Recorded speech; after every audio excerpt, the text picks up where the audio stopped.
Hi there, I can see somebody sharing a screen, but I can't see any pictures. Are we live here yet?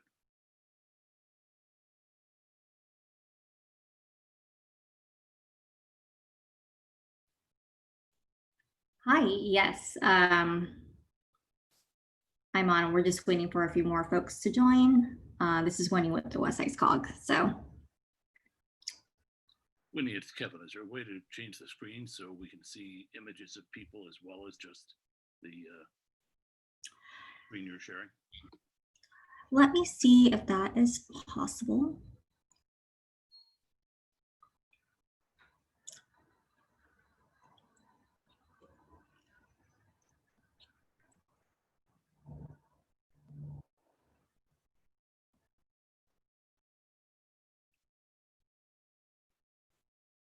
I've been in meetings where you could see somebody's screen, but then there was a column on the side where you could also see at least some of the participants. I just don't Yeah, know. I don't know why it's not showing up like this, but oh well, we can stop sharing since we're about to start soon. Apparently, I just got a message, unable to start video. You can't start your video because the host has stopped it. If you're on a computer, you can also click on participants and then it should show the list of participants on the right-hand side. Okay, so now I'm seeing a different screen, but let's see if I can turn my camera on now. Ah, I see you, Winnie, at least. That's good. Yeah. So when I try to start my camera, I get a message that I can't because the host has stopped it. So have you disabled my camera? What you're seeing is a still photo of me, but I'm here live, believe me. Okay, let me. Got it. Hi. Turn on. Okay, good. So I think for the meeting, we'll just have the board members show their video, so it's just easier to kind of see who's talking and who's voting.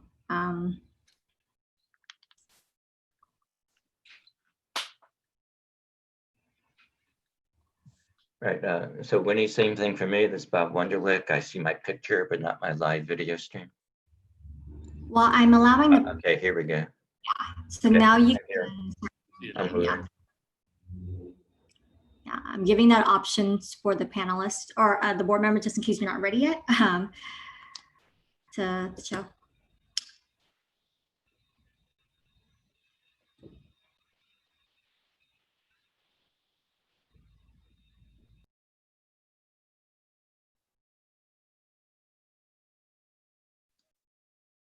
I see my colleague Gleam Davis on the list. Hey, Gleam.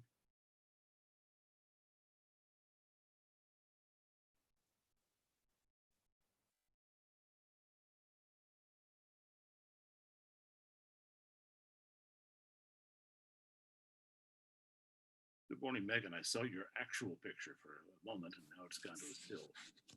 Hey, hi, Kevin. I'll come back on video when we formally start. I may as well do my email reading without you having to witness it.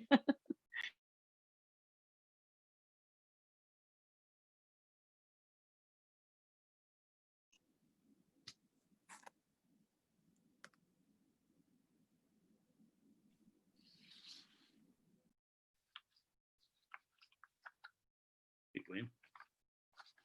Seeing your camera now, so we know that's working.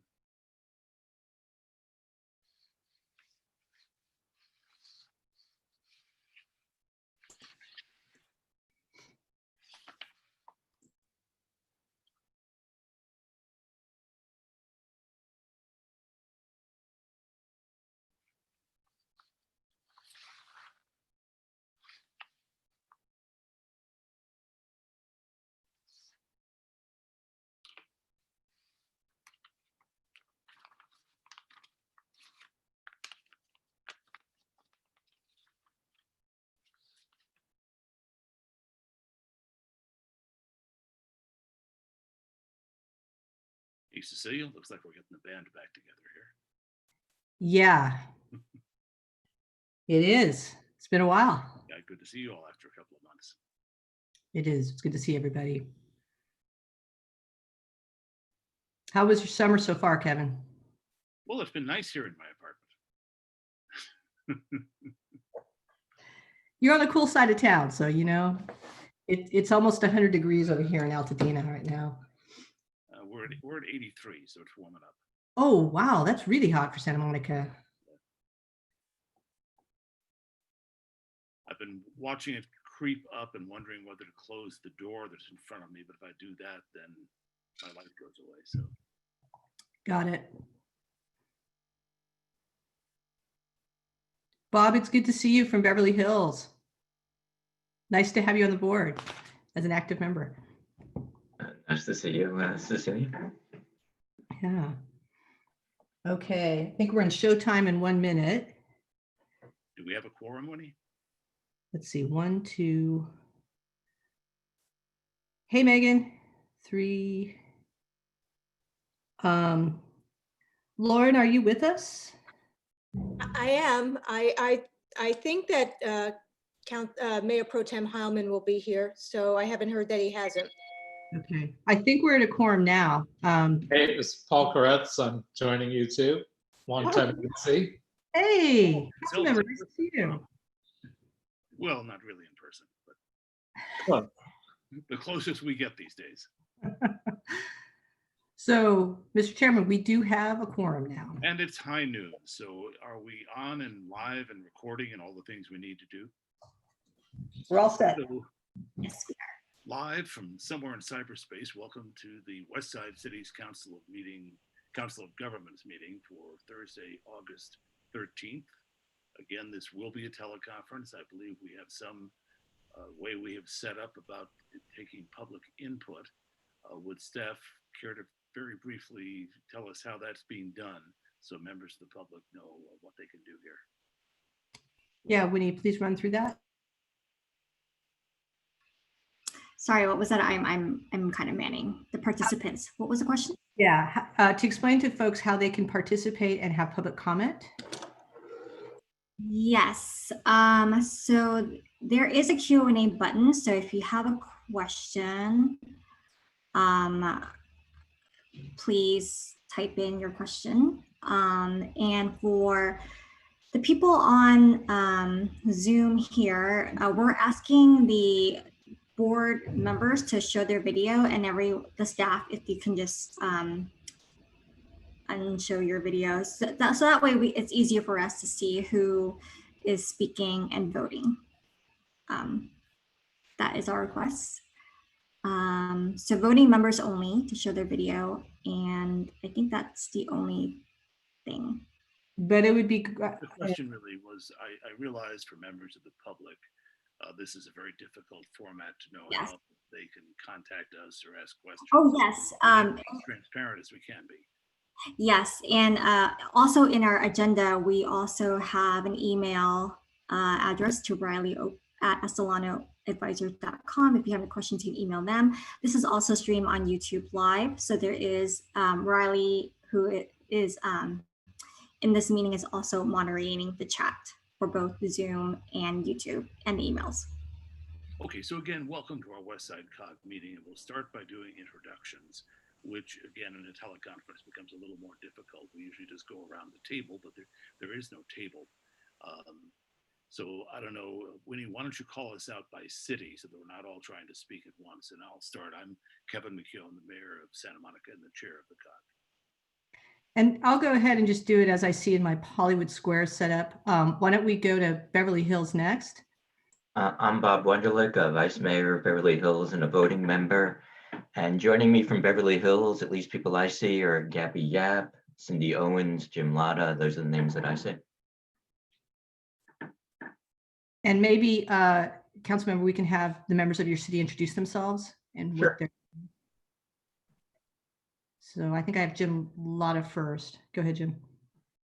Hi, Jim Latta. I'm the Human Services Administrator for the City of Beverly Hills.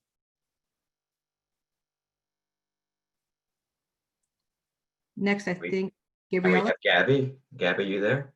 Yes, I'm here. Hi, Gabriella Yap, Deputy City Manager for Beverly Hills. And we had Cindy someplace. Cindy Owens, Policy and Management Analyst for Beverly Hills. And at least I'm not aware of anybody else. Anybody else from Beverly Hills on the call? Okay, we're good. Thank you. And next I have on my screen, Megan Sally Wells from Culver City. And again, your name and if you're a voting member. Hi, Megan Sally Wells, council member in Culver City, voting member, and your representative to SCAG on the regional council. Councilmember Sally Wells, from your city, maybe they can do their introductions next. Sure, I'll go first. This is Shelley Wolfberg, assistant to the city manager. Thank you. And if you guys want to put your video on when you introduce yourself, that'd be awesome too. Thank you.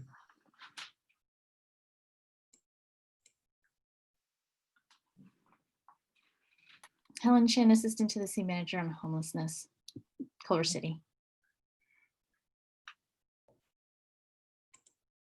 And anyone else from Culver City? Okay, next I have Councilmember Koretz from Los Angeles. Hey, everybody. I'm Councilmember Paul Koretz, representing the West Side in Los Angeles and the voting member here today. Could also ask my staff and other city staff to introduce themselves.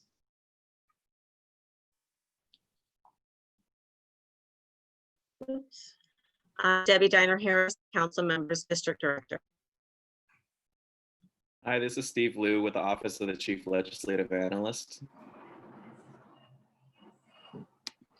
Jay Greenstein with Councilman Koretz.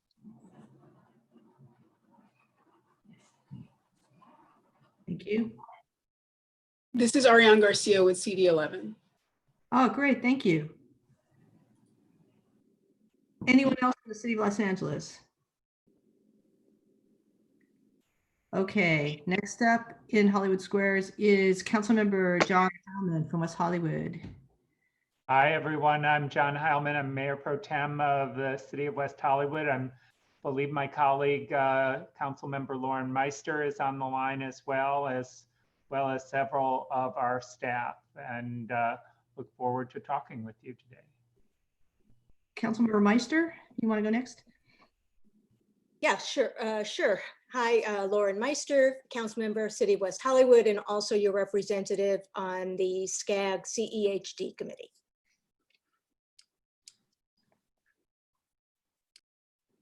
Hi, I'm Corey Plank. I'm the acting director of Human Services and Rent Stabilization for the City of West Hollywood. Good to see you, Corey. Good to see you. I'm Hernan Molina, Governmental Affairs Liaison for the City of West Hollywood. Great. Anyone else from West Hollywood? Okay, and Kevin, I think we skipped all of the Santa Monica folks. Maybe we can go next. I have members of our team here too, including my colleague on the council and our deputy city manager. So let's go around and introduce them. They will pop in. Sorry about that. Hi, I'm Gleam Davis from the Santa Monica City Council. I'm the alternate member to this body. Good afternoon. Anuj Gupta, Deputy City Manager, City of Santa Monica. Hi, I'm Stephanie Venegas in the Council and City Manager's Office. Hi, I'm Maggie Willis. I'm the Human Services Administrator for the City of Santa Monica. And I'm not sure if we're going to have Francie from our mobility division or not. Yeah, I see Francie on the second screen. Francie, you want to introduce yourself?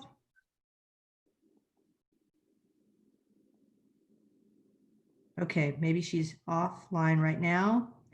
Okay, I'm going to just call out anybody else I missed. Riley from our team, if you can introduce yourself. Hi there, this is Riley O'Brien, analyst with the West Side Cities COG. Jeff Kiernan. Yes, good afternoon. Jeff Kiernan with the League of California Cities. Nice mustache, Jeff. Fernando Morales. Hi, I'm Fernando Morales, representing Supervisor Sheila Kuehl as her delegate for the 3rd District. Nice to have you. Welcome. Hello. Francie. Oh, we can't hear you, Francie. Okay, hello. All right, Chelsea Richer. Hi, everybody. I'm Chelsea Richer with Fair and Peers. I'll be presenting on the West Side City's mobility study today.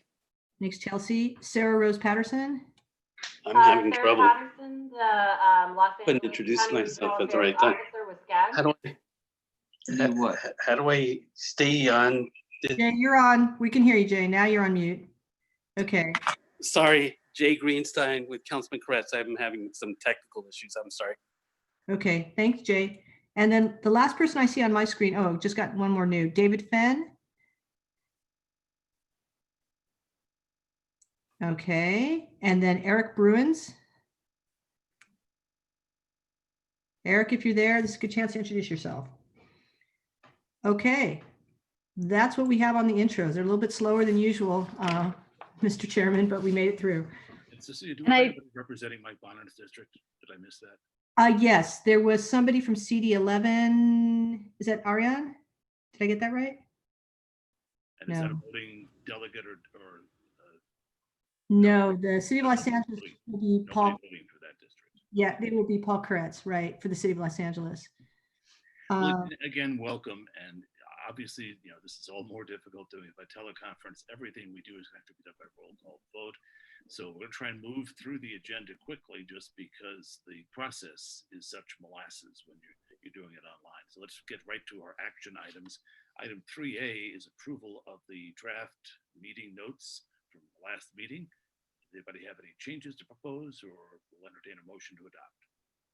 I would move to approve.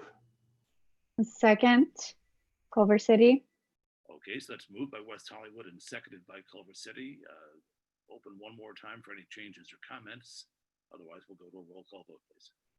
And when you're going to call the roll, Kevin, I also got a note that it's a little bit difficult to hear you. I can hear you fine, but I think Jeff Kiernan was having a hard time hearing you. You're a little bit faint.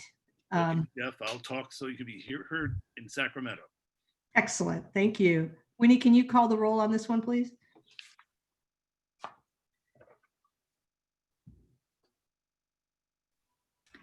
Sorry.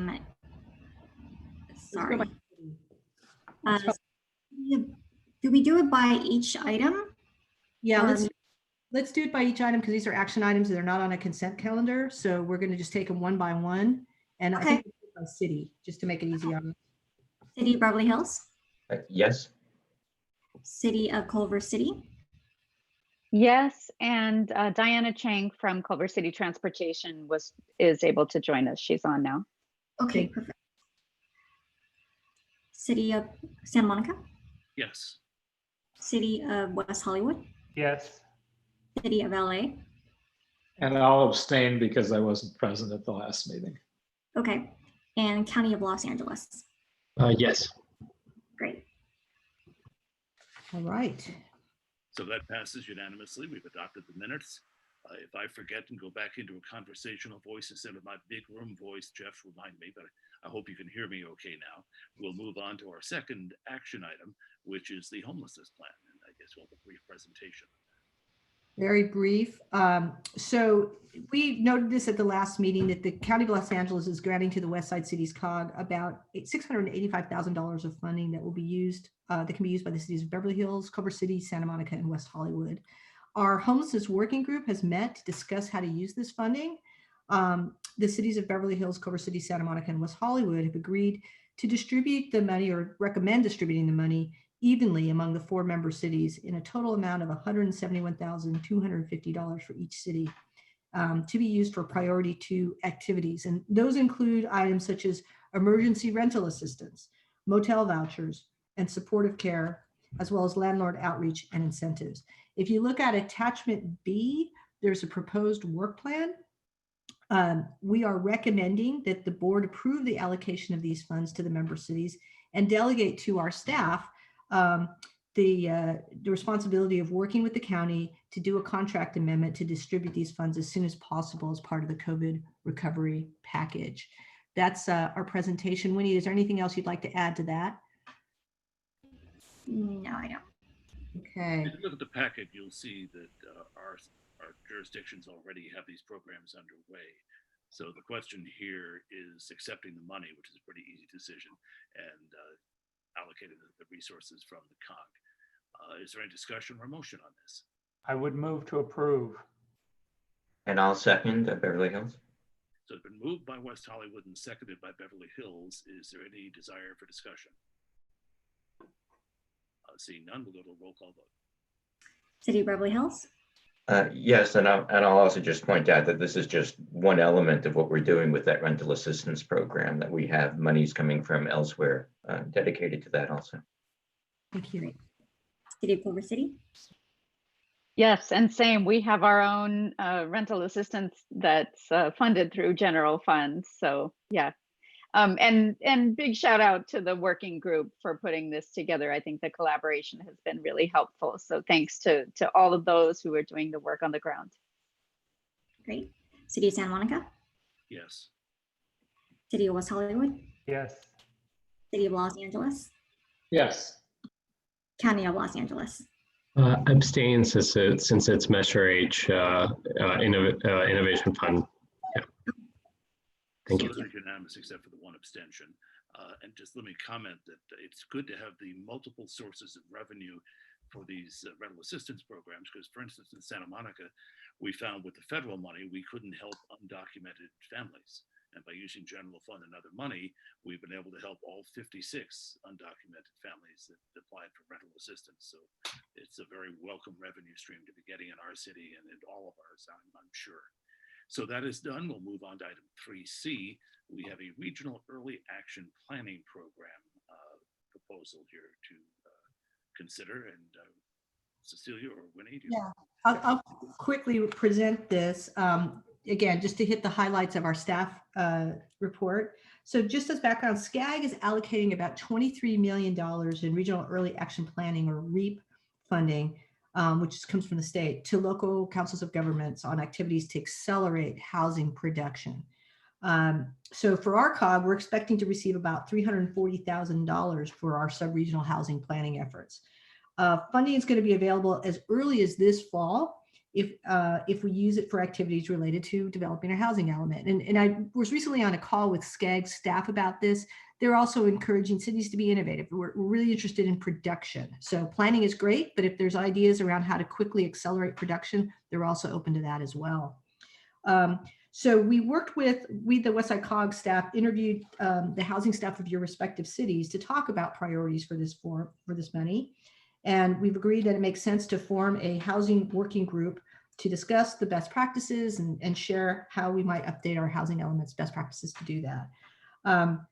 Some of the potential activities that were identified as part of these early discussions are creating an on-call consultant to augment city staff capacity. We know many of your cities have been really, really challenged and constrained giving revenue falls.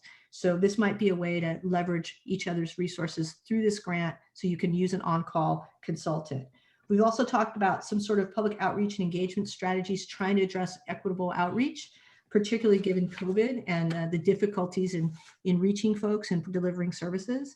We also talked about developing information and studies that support cities in building on your existing policies and development of policies that produce more housing in the region.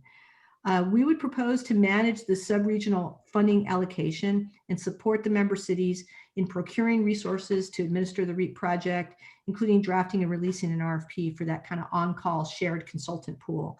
We recommend that the board delegate the application and future RFP that might come as a result of this funding to the Westside City COG staff and the housing working group, because timing is critical to get the funding and get this out the door and support. So that is our recommendation. Let's see, I'm here on the chat box that Kevin, your audio is still quite low and they're having a hard time hearing you. Wow, okay.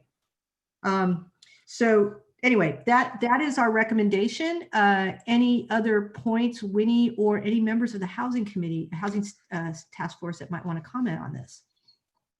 Yeah, so we're very excited about this housing working group, and we've identified the members in the staff report, and we will be meeting monthly. And we also want to mention that if we do procure a consultant, it will be the COG staff who will be drafting and preparing the RFP in consultation with the city staff. Yep. So that's our presentation, Mr. Chairman. Okay, so we have a staff recommendation, and I apologize to those of you who could already hear me if now it seems like I'm shouting. I really will make an effort to be louder.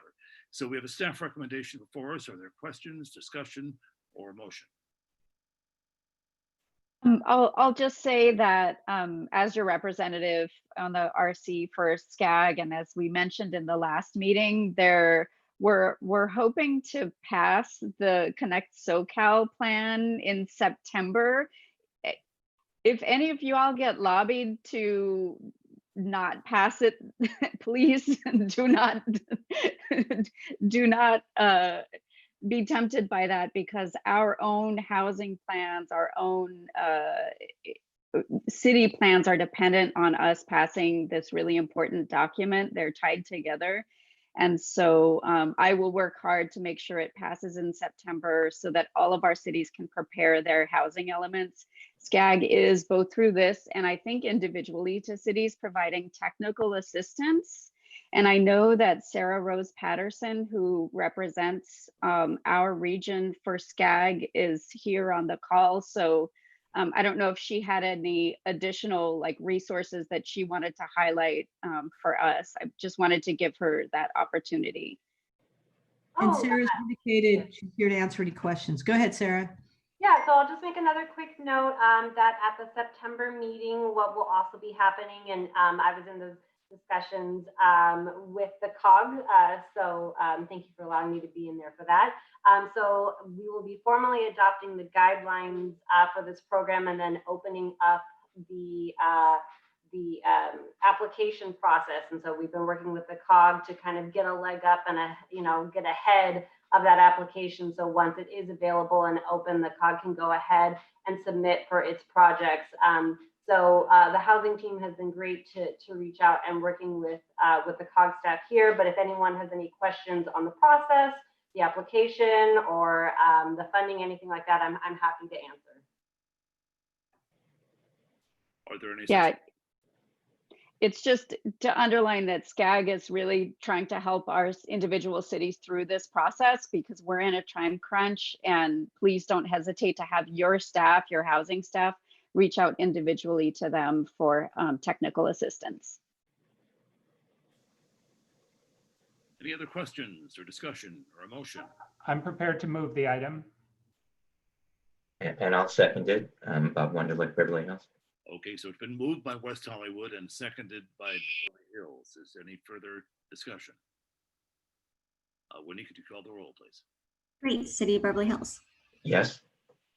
City of Culver City. Yes. City of Santa Monica. Yes. City of West Hollywood. Yes. City of Los Angeles. Yes. And County of Los Angeles. Yes. So that does pass unanimously. Let's just move on to item 3D. And this is kind of a curious item. We're talking about money from Metro here, but as I understand, it's money that we won't be seeing till 2043. So I'm glad we're looking so far ahead. Can staff clarify exactly what the issue is here? Happy to, Mr. Chairman. So you may recall, oh gosh, okay, back in the days when there was an effort to get Measure M approved, after Measure M was approved, there was a desire to, I'm going to give you the quick and dirty political view on this one, right? There was a desire to advance fund some work in the San Fernando Valley. As a result of that, then a pool was made available for this sub-regional equity program. We're going to call it SEP for now.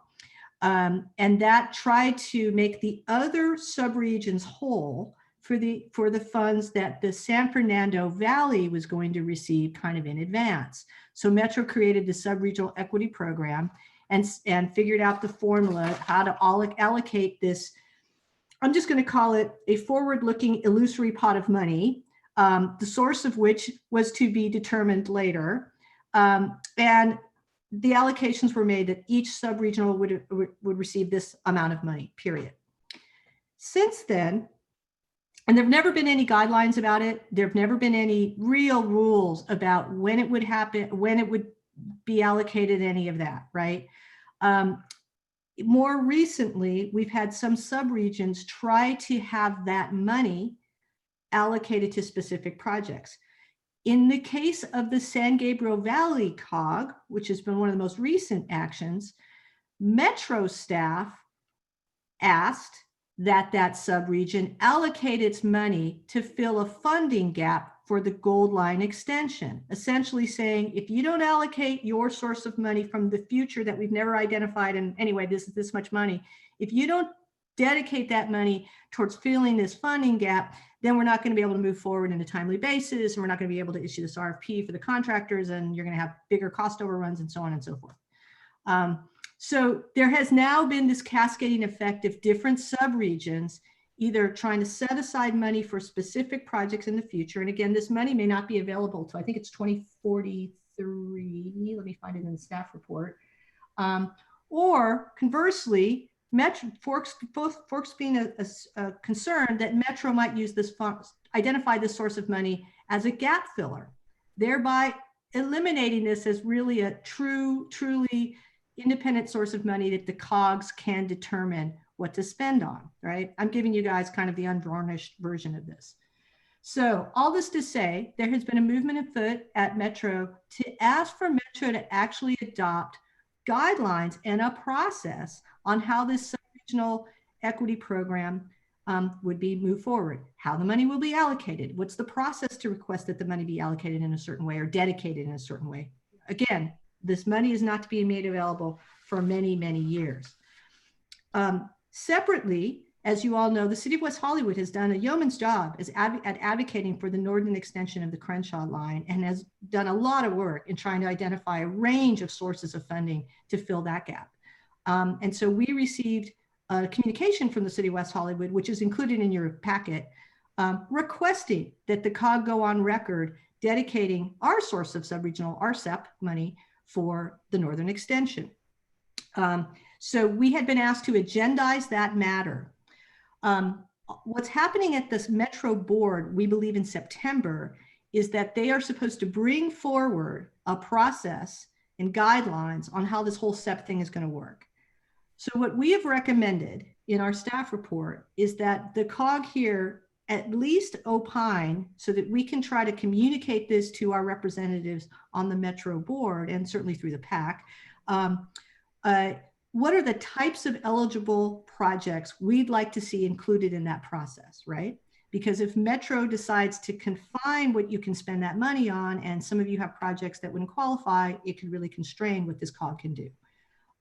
We do know that there is a pending request from West Hollywood to dedicate the sources, but we also wanted to make sure that this COG was on record regarding the types of eligible processes, projects that can work for the SEP program. And then we recommend that there will be a fulsome discussion at your next meeting in October, once Metro has adopted or at least discussed these guidelines and process, that then the COG can agendize in October a fulsome discussion about what you might want to dedicate your source, if you want to at all. There's no requirement that you do that. It's just some things that some COGs have done for a variety of reasons that I've gone into a little bit. So that's the setup here. And I'm sure the City of West Hollywood would like to talk on this because I know they've been very, very, very interested in trying to get the COG on record on the northern extension. And so that's the background, Kevin, on why we're here. Before we go to West Hollywood, Cecile, let me just ask a question. What would the impact be here if we simply reaffirmed the commitment we've already made as a COG that our priority is that extension of the Crenshaw line up into West Hollywood? Would we be closing doors by doing that? Or would we just be reaffirming what we've already said is our intent? Just that it's the intent that these funds be spent for that, or that a priority is the northern extension. I'm just not trying to understand specifically what you're requesting. Well, I guess at this point, it seems to me we should be stating that we want any funds that become available, whether they're in 2021 or 2043, to go toward the Crenshaw extension, knowing that if the Crenshaw extension has been built by the time that these funds become available 2 decades from now, there'll be other priorities. But for now, can we send a coherent, strong message, or does that somehow put us at a disadvantage? A question about that. Does a priority necessarily mean 100% of the funds? Something could be a priority priority for a substantial portion of the funds and still not be 100%. Well, too, why don't we hear from John and hear how West Hollywood feels about this? Well, thank you, Kevin, and thank you, Cecilia, for that explanation. You know, as Kevin said, this is the COG's priority. All of the other cities on the west side are getting Metro rail service, either through the Expo line or through the Wilshire extension. And we have been waiting patiently. And we know that the northern extension of the Crenshaw line is going to have a funding gap. That's not a question. And we're trying to fill that gap in every possible way. We're working with the city of LA on a number of different initiatives. We put together an entire funding study for an expedited northern extension route to West Hollywood. So our request is that, as Kevin said, that since this is the priority of the COG, that we ask the Metro staff to make that the priority for these funds whenever they become available, and that they be considered funds that could be used for this project. I know that there are other projects, particularly I've heard that the La Cienega 10 interchange is one. That is a project that we've all talked about, and it's an important project. But I think in terms of these funds, the #1 priority should be for transit. And that's what our request is. I'm a little bit worried about leaving it until a future meeting. Other regions have already tapped into these funds for their sub-region. And I think we're going to be behind if we don't take action now. Megan, you had a comment?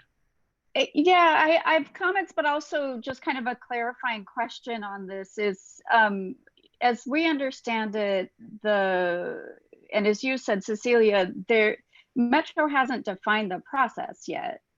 I mean, this sort of item is something that in order to be able to vote on it as a COG member, I would need to bring this to my city council, because, you know, this is funding. This is obviously all of us have, you know, unmet and much needed transit projects in all of our areas. And I feel like I need to better understand the process from Metro itself, so I can bring that to my city council. And I'm frankly not comfortable making a firm commitment on behalf of my city, you know, today, especially when there's missing information here.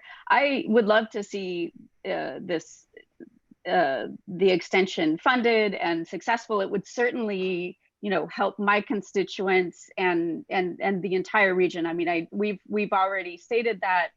But I can't in good conscience make a firm, you know, yes today when there are unanswered questions. And especially I would be, I think, betraying my my city council if I were to, you know, just move ahead like this without bringing them into the conversation and having their input. And you know, I feel like in all of the other items we've seen, just for example, today, our staff members have done a really good job of kind of equitably looking at funding for the cities and figuring out a process that makes sure that all of our cities are served. And so I think I would value more of that input from staff, our own staffs from each of our cities, in order to do that. I think there are a lot of priorities, and again, I don't, you know, even though it's kind of future money down the line, we know how impactful and important it is, and I don't think we need. I really don't see the logic of being rushed into it, honestly. All right, Paul, I think I saw your hand, and then I'll take a shot at this. Yes, and my virtual hand, which I'll take down too. Yeah, based on the input that we've gotten from DOT, taking an initial look at this, It's not clear whether our priority projects will even be eligible for these funds. But if they are, first I want to say I strongly support the Crenshaw Northern Extension project. The city of West Hollywood has been left out of light and heavy rail systems, and this would be a good opportunity to connect them to the whole network, and it would quickly become one of the most traveled routes, if not the most traveled route. It certainly would benefit some of the areas in my district and surrounding my district as well. I do want to say also that I'm a strong supporter of the I-10 Robertson Ramp Connector project, which has been going through the environmental process for some time and really began as a project between the city of LA, the city of Culver City, and Caltrans some 13, 14 years ago. It's been a COG priority from the beginning, and many of you know the intersection well at Robertson and the 10. The location's dysfunctional, it's confusing, it's even dangerous, and it does need to be addressed. LADOT has taken the lead on it, and I had hoped to bring this to COG as early as last year, as the environmental document was nearing completion, but Caltrans has put up a number of unexpected new hurdles that have delayed it. And hopefully we will continue to work on working through those issues and complete the document soon. Caltrans will probably need to take the lead on getting the funding, but I believe there are gaps. And I would think that we would want to make both of these two priority projects a funding request on behalf of the COG. Bob, if you don't mind, I want to take a shot at this. Go ahead. It's clear that each of our communities has unfulfilled aspirations as far as metro projects. For Santa Monica, for instance, we were deeply disappointed that the subway to the sea ended up not being the subway to the sea. And we want to see that built out at some point. But I think as a group, we've already determined that the next in line, just in terms of fairness, has to be West Hollywood and that Crenshaw extension. So I'd be looking for some way that for the moment, we could send that message to Metro so the money doesn't get taken away and used someplace else. Obviously, this is 2043 money. I hate to be realistic, but I doubt any one of us on this call will end up being voting on how this money gets spent.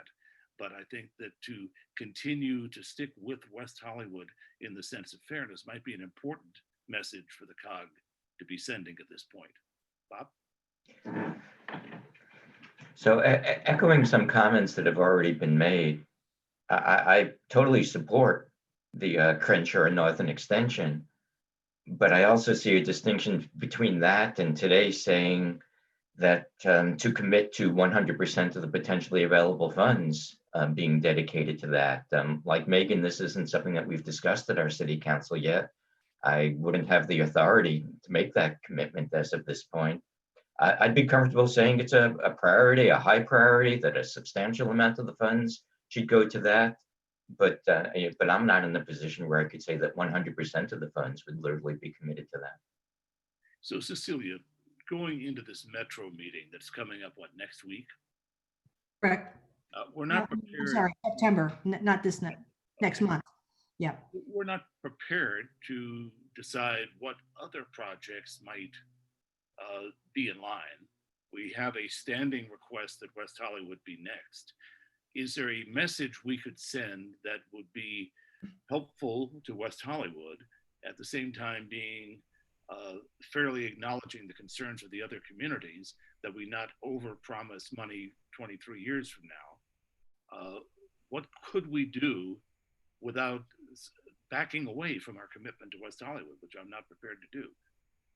I have a suggestion. I mean, I think it's really important what you said. I think it was Councilman Heilman, like we need to make sure that we make clear our preferences before Metro sweeps the money for something else. Yep. I mean, that's pretty much what we saw in San Gabriel Valley, is they had a gap, and maybe they would have done that anyway. Maybe the COG would have voted for that. But with the pressures that Metro's facing right now, there could be a last minute request that backs you in a corner for some project. I don't know. I don't know what it would be. So my recommendation is that in terms of the process and the guidelines, that the COG go on record as stating that whatever expenditure needs to be consistent with the express priorities of that COG. And that way we're really, we've as Councilmember Koretz has noted, we're on the record as supporting the Northern Extension. We're also on the record for I-10, right? The I-10 interchange. It's really for this COG to decide how the money gets spent and not for Metro to back you in a corner. So I think it's about the process. And then if you all want to have that discussion in October, I think it makes sense. I mean, I just think if you can be unanimous whenever you say you're going to debate, allocate that money, that's going to be super important to Metro to know that it's unanimous. But for now, we can at least say, whatever, it's up to the COG to determine the priorities, not for Metro to then take your money. I don't know. That's my suggestion. Value that. Clearly, we're not unanimous today, and that's not a good position for a COG to be coming from. When we first formed the COG, we tried to commit to doing everything by consensus if we could. So can you as staff make a recommendation on something that would protect West Hollywood's interests, allow the COG to hold on to the money, and allow us at the same time to hold on to the options? I can do that. I do want to note, though, because in these processes, it's difficult. It looks like we have Eric Bruins with their, and Councilmember Sally Wells also has her hand up. Did I get that right? It's hard to manage all these things, Kevin. Sorry. Well, could you perhaps just throw a staff recommendation on the floor so that as we continue discussion, we're moving towards that? My recommendation would be then that the COG go on record as noting that the SEP funds should reflect the stated priorities of the sub-regional governments, that should be the requirement for these funds being allocated by the Metro Board. And was there somebody before Megan who wanted to speak? I'm not everybody on my I think we have, this is Eric from CD11. Sorry, my boss couldn't be here today, but he definitely wants to participate in this conversation in allocating funding. I definitely echo and support Cecilia's recommendation. That's a very eloquent way of saying what needs to happen at this point. I want to clarify the Metro process. There's 2 points of information that we're going to be looking for from the guidelines, and I haven't, even as board staff, I have not yet seen draft guidelines yet, so I don't know what they say, and I can't, I can't preview those with you. But I will say there's kind of two variables. One is what can it be used for, and I think Cecilia's point about it going to the COG's priorities is really important. And second is what are the policies around acceleration? Because we as what Cecilia mentioned in the introduction, on paper, this money isn't available till 2043. Other subregions, when it's in Metro's interest, have been able to advance that funding. What we haven't yet seen is an example of where Metro advances the money when it's not in Metro's interest. And these guidelines can potentially provide clarity around what would happen in that case. But if the guidelines make it difficult to accelerate the money, it may be that it's not even appropriate to go to Crenshaw North because it doesn't actually help you with the acceleration of the project that you're trying to do with the money. And so we really have to make sure that the timing of the money is a piece of the information that we understand when the COG board decides how they want to allocate the money, to make sure that the timing of the money supports the COG's intent on delivering projects on particular timelines. So I just wanted to kind of clarify that and add those variables into this discussion. Thank you for that. Megan?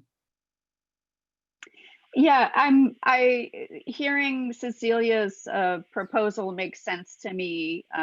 We need to have flexibility. We need our own priorities front and center. And so I would be comfortable with that. Okay, then, so on item 3D, we now have a staff recommendation. And Paul, you wanted to speak to it? I'm sorry, I have Councilman Heilman as well in the queue. Go ahead, Paul. Oh, I just wanted to echo the comment that we should make sure that we're able to accelerate the funds, because particularly with the Crenshaw line, it would be ridiculous if it was relying on getting these funds in 2043. I think everyone's expecting this to get billed considerably earlier than that. So I think it's important to find out if we have the ability to accelerate those funds. And even having mentioned the priority that I've been working on, which is the I-10, I suspect we all agree that the Crenshaw line is our highest priority in terms of urgency and timing. Thank you, Paul. John? Yeah, I think we're aware of the issue of the timing of the funds and understanding that the availability of those funds in the future would allow us to expedite. So we wouldn't be seeking these funds without an understanding that they would help us with the expediting of the Northern Extension line. I do want to respond to something that was said before about equitable distribution of the funds, and just remind everyone that the previous money that all went towards the Expo line that serves Culver City, West LA, Santa Monica, does not serve West Hollywood. And we got no benefit from those funds in the city of West Hollywood. And the extension of the Wilshire line, which serves Beverly Hills and West LA, again, West Hollywood got none of those funds. So I think we have to, if we're looking at equitable distribution of funds, we can't just look at this pot of money. We have to look at all of the pots of money that have been generated for transit and what have each of the cities received and benefited from those funds in the past. And I will tell you, and I've said it before, we in West Hollywood have not benefited at all from any of those expenditures in the past. And I think every other city has. And so that's why we're advocating that a substantial amount, as you said, Kevin, of these funds should be allocated towards our #1 priority, which is the northern extension of the Crenshaw line. Maybe between now and the next meeting, we can, if our second priority is the Robertson I-10 exchange, we can figure out whether any of those funds can be used for that kind of project. And if so, what amount would be necessary to fill that gap? And again, would it even be helpful since those funds are not available for some time in the future? Thank you, and I think we will take that into account as we move forward. But for the purposes of today's agendized item 3D, we now have a staff recommendation that has been made, but there's no motion on the floor. So does anybody want to move the staff recommendation? Well, I will move that we do something along the lines of what Cecile, you suggested. That makes sense to me. I'll second it. John, I'm very glad to have your second on this because I'm very concerned about the issue of fairness, as I think it made clear. So we have a motion from Beverly Hills and a second from West Hollywood. Is there further discussion? Seeing none, we can go to a roll call vote. City of Beverly Hills? Yes. City of Culver City? Yes. City of Santa Monica? Yes. City of West Hollywood? Yes. City of Los Angeles? Yes. And County of Los Angeles? Yes. That recommendation is passed unanimously by the COG, and that's what we'll do for now. We'll do more later, I'm sure. Let's hope we don't have to wait till 2043 to get to Thank you. That'll move us on to item 3E, and this is kind of the big deal for today because this is all-encompassing. This is our mobility study. I think we have consultants here to do a presentation for that. We do, and we are delighted to have Fair and Peers present the findings and recommendations from their final report. All of your cities have had a chance to review and provide comments on this. They'll make a presentation, but just to preview, our recommendation is that we ask the board to adopt this final report so we can proceed with preparing the 5-year multi-year sub-regional program plan and the list of projects that we would finalize and adopt before the end of the year, which I note that is another place where we can plan out where I-10 Robertson and other projects stack up using our own sub-regional funds. So with that, I'd like to turn it over to, I believe, Chelsea from Fair and Peers.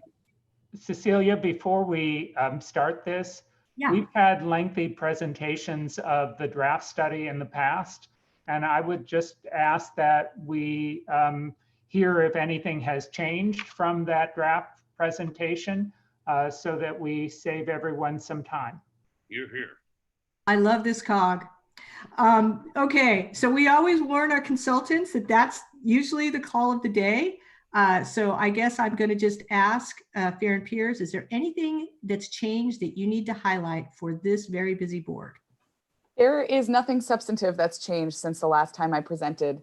We have additional slides that show some information in a different format than the last time. We also have a couple of summary slides that summarize the project list and where that landed, which I don't believe was anywhere close to being finalized the last time around.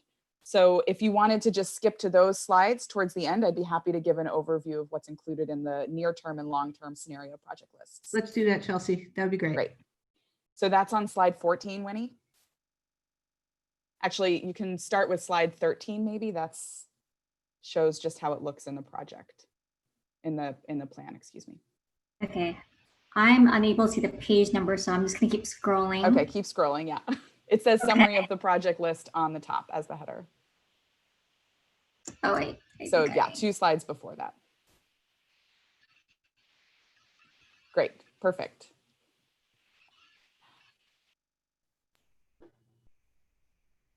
You can go 2 more ahead. Oh, 2 more. Yeah. I think that's the other direction. I think there's a lag. Oh, maybe, sorry. Yeah, so you want to start at near-term scenario, right? No? Yes, we can start a couple slides down from here. The project, the slide says summary of project list at the top. Okay, got it. Perfect. So this is how it's presented in the final plan. If you've taken a look at the draft, taken a look at the final version, you'll recognize these pages. They're just clipped out of that report.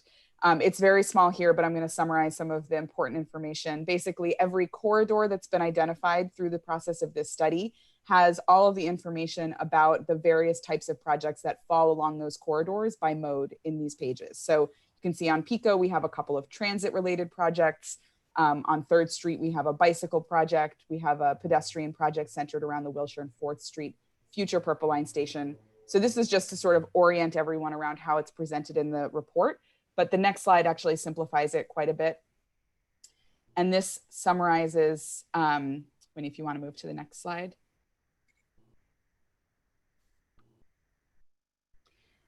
This summarizes all of the projects that are included in the near-term scenario. There are a total of 25 transit projects that include bus lanes, BRT, bus stop improvements, as well as first last mile and mobility hub connections.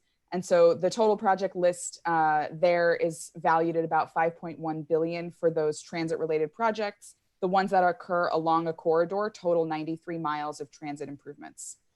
And that probably double counts all of the bus stop improvements, bus lane improvements, future BRT phases. So some of those corridors might be double counted in there if they have multiple projects on them.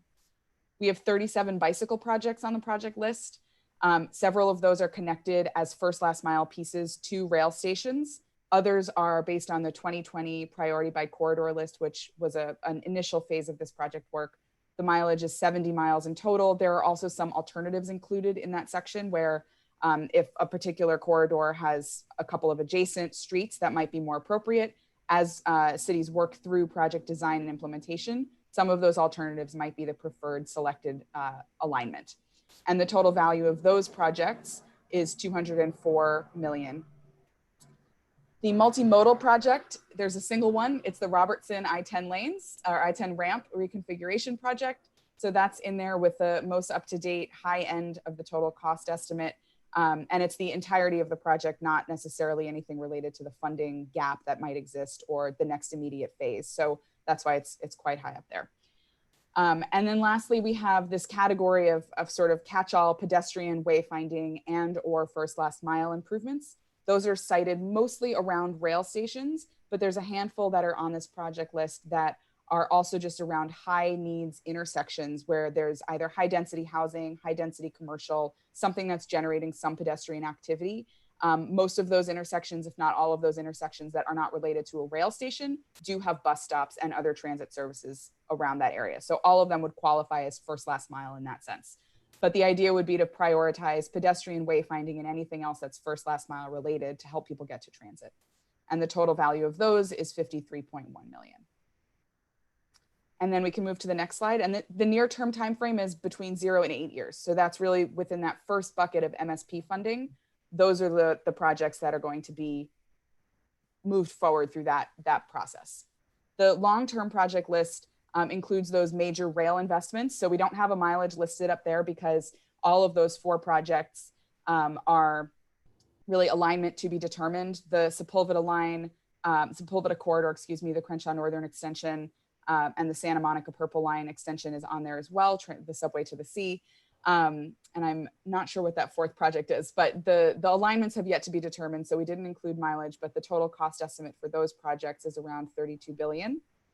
We have 2 additional bike corridor projects that are first last mile related to some of those long-term transit improvements. So again, until the station locations are finalized, the bicycle projects are sort of in that long-term timeframe as well, totaling 7.1 million. And then finally, 3 projects that are related to that first last mile pedestrian improvement space, 3.5 million, and also around some of those long-term future stations. If you want to move to the next slide, Winnie. There's nothing new here in terms of additional supportive policies. Those sections have just been fleshed out a little bit and connected back to the project list, but reflect generally the priorities of the COG board and the priorities that we heard from the city task force. And lastly, the next steps. We're working through the development of the MSP project list now, starting with that near-term project list. And we plan to bring that list to the board in October for approval.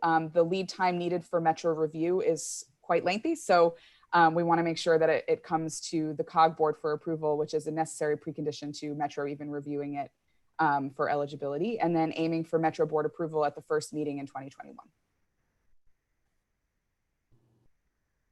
And that's all for me. I'll take questions. Thank you. Now, assuming that the changes that you've just shown us to the previous draft reflect the direction given by this board the last time we saw that draft, hopefully there won't be a whole lot here we need to discuss. We took more time, and deservedly so, on the previous items. So I'm hopeful we can focus a bit here. Are there any questions on the changes on this report? And I can't see everybody, so maybe we can. Yeah, we can stop sharing screen. Okay, thank you. Anybody have any questions on the report? I'm prepared to move it, Kevin. Okay. We have a motion. Do we have a second? I'll second Culver City. Okay, so it's been moved by West Hollywood and seconded by Culver City. Are there any discussions we feel we need to have on the final report? If not, we'll go over. Yeah, just very quickly, thank you for putting this together. I know there was a lot of feedback and input and, talking to our various communities. So that makes me really confident that it's a good direction because the process was great. Thank you. If nobody else has a comment, Winnie, please call the roll. City of Beverly Hills, Yes. City of Culver City, Yes. City of Santa Monica, Yes. City of West Hollywood, Yes. City of Los Angeles, Yes. County of Los Angeles. Yes. All right, so that report's approved unanimously, and I think that reflects the gratitude of the COG to our city staffs, to our COG staff, and to the consultant who helped us put together what I think is an excellent overall look at mobility on the west side going forward. That's the last action item we have, so we move on now to item 4, the executive director's report. And we are right on time. Really amazing. Okay, I'm going to move quickly through this. First, just want to underscore, we still are accepting letters of interest regarding the West Side COG alternate representative to the Policy Advisory Committee, the PAC for Metro. So we'll be accepting letters of interest until September 30th. Really encourage folks to get those in. It's a PAC sometimes is good, sometimes not so great, but it's important to have representation there. Second, we're also looking for a representative for the LASA Regional Homelessness Advisory Committee, the RHAC. Again, we're accepting letters of interest until September 30th. And then before I go into Project Room Create, we have one more vacancy that we just learned about this morning. SCAG has reported there's a vacancy now for the SCAG Energy and Environmental Committee because Greg Morena left Santa Monica. And so we need another representative for that as well. And that would, of course, be for a SCAG representative, a member of council. So those are all available, and we encourage you to please submit your letters of interest. And lastly, on Project Room Key, we go into it in our staff report. I guess the main thing to note is that there are additional funds available. Our homelessness working group is going to be convening soon to talk about potential collaboration around a site for Project Room Key. It's very exciting, and it would be wonderful to see this accelerated. So that's it. If there are any questions about my written report or what I just said, please, happy to answer them.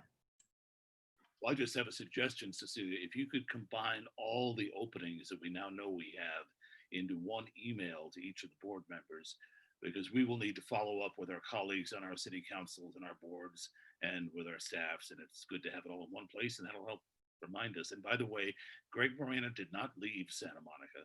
He did leave the city council, but he continues to operate a restaurant called the Albright on the Santa Monica Pier. So if you're ever on the pier, stop in and have lunch and say hi to Greg.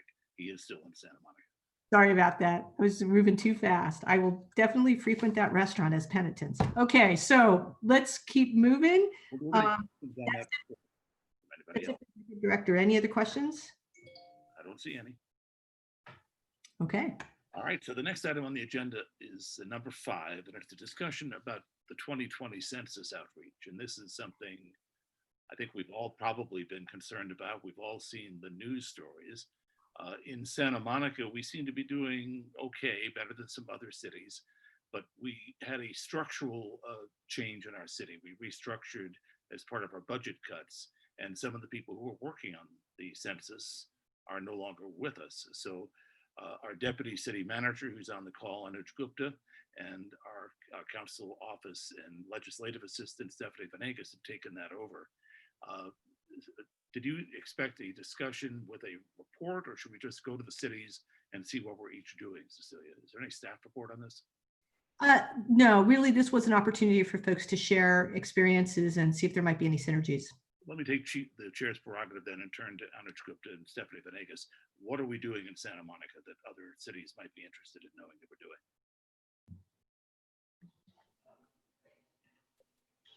doing? Thanks, Mayor. Can everyone hear me? Yep. Yeah.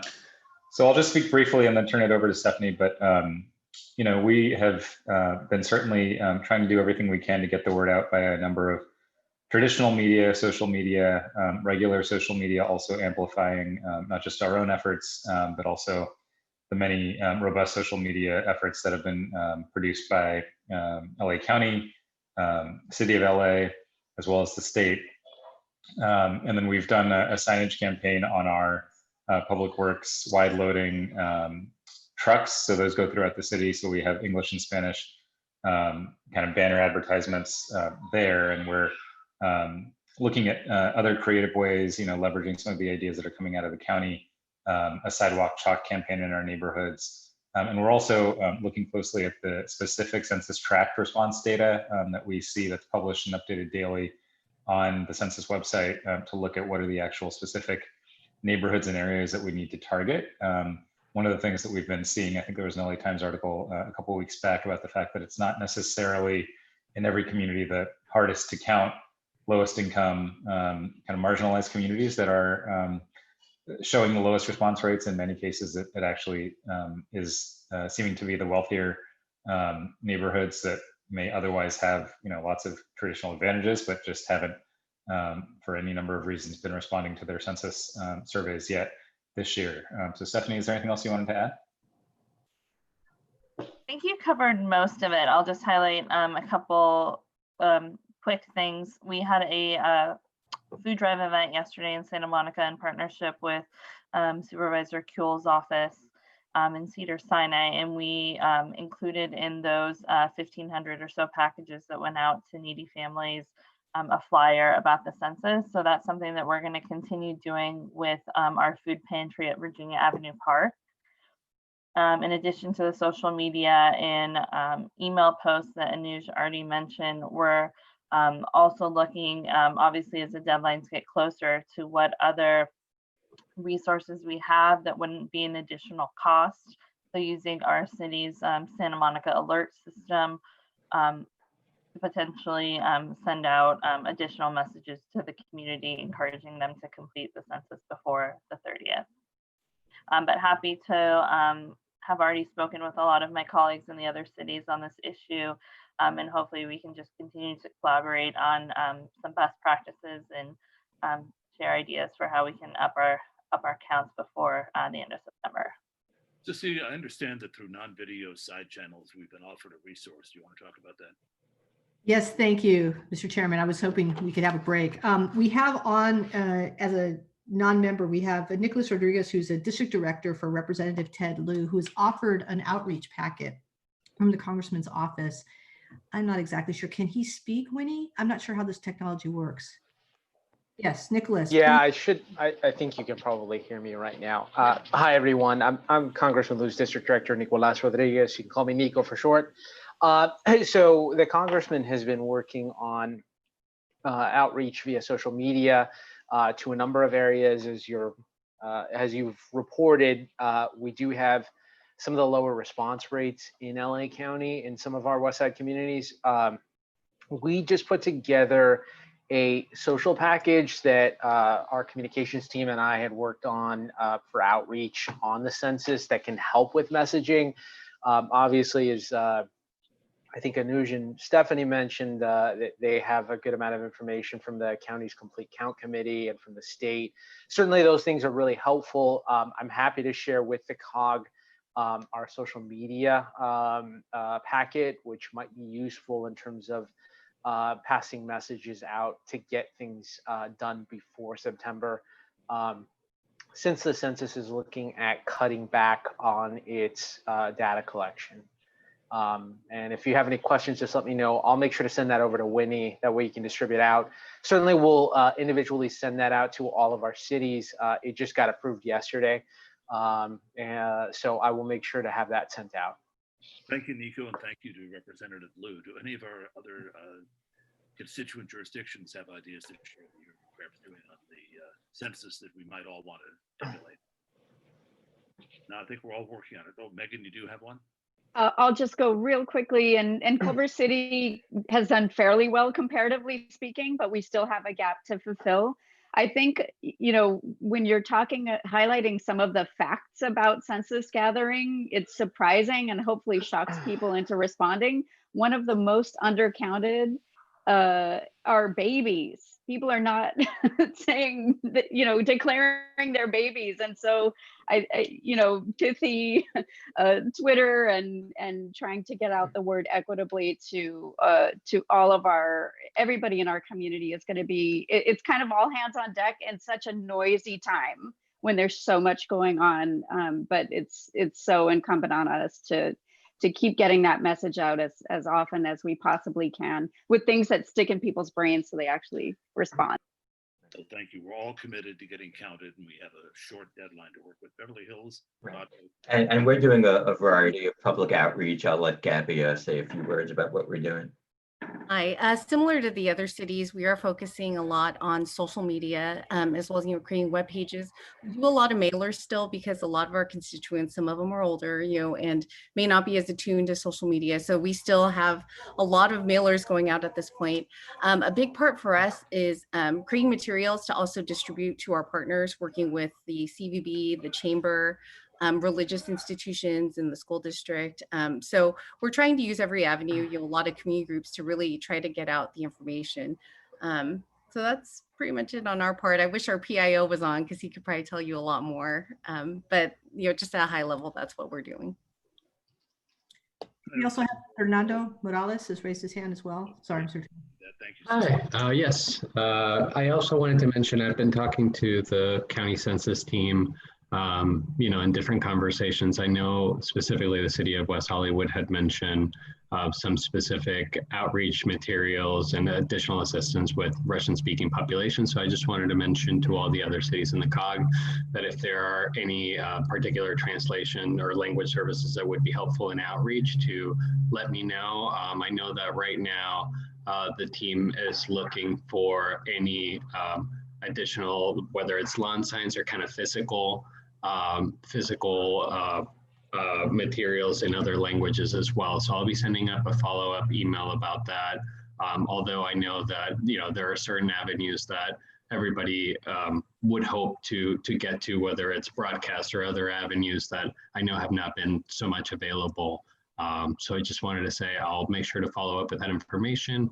And if I hear of any large number of lawn signs that will be able to be distributed, I believe that the census team can send potentially more 200 or 500 or more of those lawn signs as well, if you think that they'll be helpful in your communities in addition to other language materials. Paul? As long as you're mentioning it, in my district, we don't have a lot of minority representation, but the closest thing to minorities are the Persian community and the Armenian community, and probably could use materials translated into those two languages. Okay, I don't see anybody else. Do you, Cecilia? I know that Councilman Heilman noted that West Hollywood might be able to comment. Hernan might be able to note something. John, do you have something? Yeah, Thank you.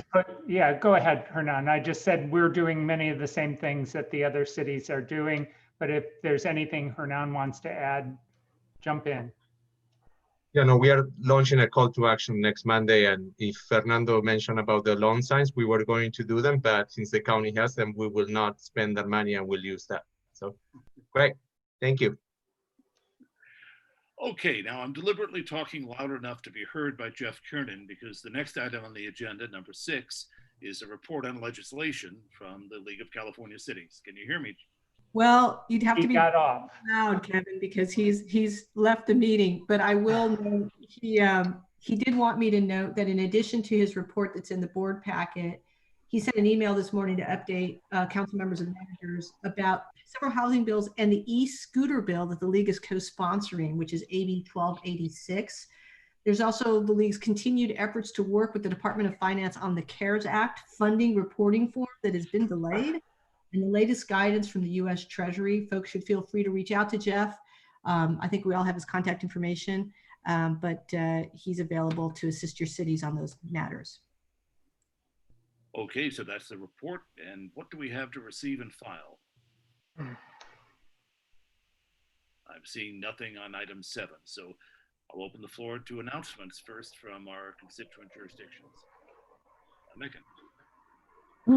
Culver City has a special meeting tonight where we're moving forward on phasing out oil drilling in our city, which luckily for you, many of your cities you don't have, but we do in Culver City. And so we're doing an amortization program. I have high expectations that it will pass and we will be able to move forward. So we've got 10% of the largest urban oil field in the United States in our backyard, and we would like to see that rest with the dinosaurs. Yeah, Megan, just a word of caution. Some of the operators in our city went bankrupt, and our city and our school district have had to pick up the cost of safely abandoning the wells. So a word of caution about that one. Yeah, my colleague on the city council has works for the state suing these types of oil companies. And so we're aware, and thank you. And we're definitely working on it. Paul, I see your hand. Oh, on that topic, I've been trying to do something similar with some of my colleagues for a number of years in Los Angeles. And among other things, it's being claimed that we would owe the oil companies 20 years of their profits and such. I am hoping that you have found a way not to have that obligation, and we'll be looking to your success as a model for our next steps as well. Any other announcements from our constituent jurisdictions? I don't see any, so let's talk about future meeting locations and agenda items. Well, we do have a future meeting scheduled. It'll be Thursday, October 8th. I suspect the location is going to be right here in cyberspace. The question is, who's bringing lunch? Yeah, my lunch was not so great. I don't know about yours. So what about future agenda items? That would be item 9B. Do we have any board member requests for things to put on upcoming agendas that we haven't already committed to?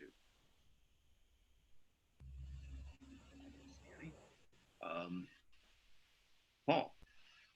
I haven't thought this through, but I have noticed, particularly in this legislative session, that I think the League of Cities has not been aggressive in addressing Sacramento bills that attempt to subsume local government's role in the planning process.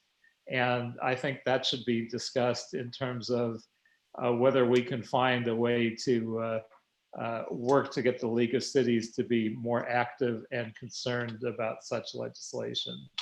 There are 9 bills this year that all attempt as a group to do what SB 50 did and more. And I don't think the League of Cities has done anything really in focused opposition, and might even be supporting a couple of them.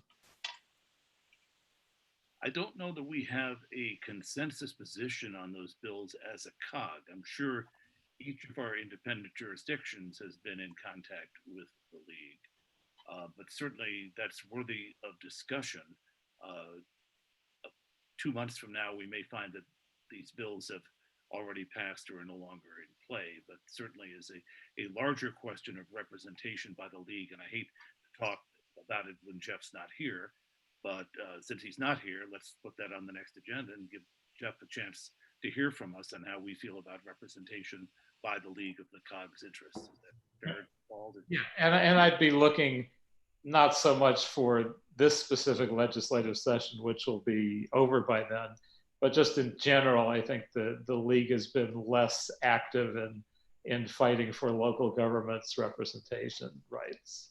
And that's probably a better discussion for us as a COG, because that avoids the fact that we may have different positions on these individual bills, but it does reflect the concern that the League be aggressive in protecting our interests. So good, thank you. So Cecilia, we'll add that to the agenda. We can invite our League representative as well. We could also invite our League representative as well, not just the staff, but our representative from the COG. Then we will already be submitting the final version of the mobility study that we just approved. Is that another action item for the next agenda that we have to put on the agenda? It's actually multi-regional. It's the plan. It's the list of projects that goes to Metro. So that it should be the same, but it's a formal submittal to Metro, separate than the report that recommends that. So it's all the details. And then you've listed here the call for nominations for District 41. So have we not yet announced that, or we'll be announcing that on October 8th? So then we'd be making the appointment at the meeting in December. What is the time scale on that? That's correct. Not a yes. Okay. Good. Is there anything else people want to add to the agenda before we move on? I don't see anything. So now is the chance for members of the public. And at the very beginning of the meeting, I pointed out that there is a way for members of the public to be heard even during a teleconference. So Winnie, I think you're in charge of that portal. Correct. The public who've requested to speak to the COG. Yes, so I just checked with Riley. No emails, no comments from YouTube or on Zoom. In public. No phone calls, no carrier pigeons, no? No. Okay. So that opens and closes the comment period for this meeting. With that, I thank you very much. It's 1:17. We came within 2 minutes of the target, which is not bad. And this will adjourn this meeting of the Westside COG for August 13th, and we'll see you on October 8th. Thanks, everyone. Thank you, Kevin. Thanks, everyone. Bye. Bye.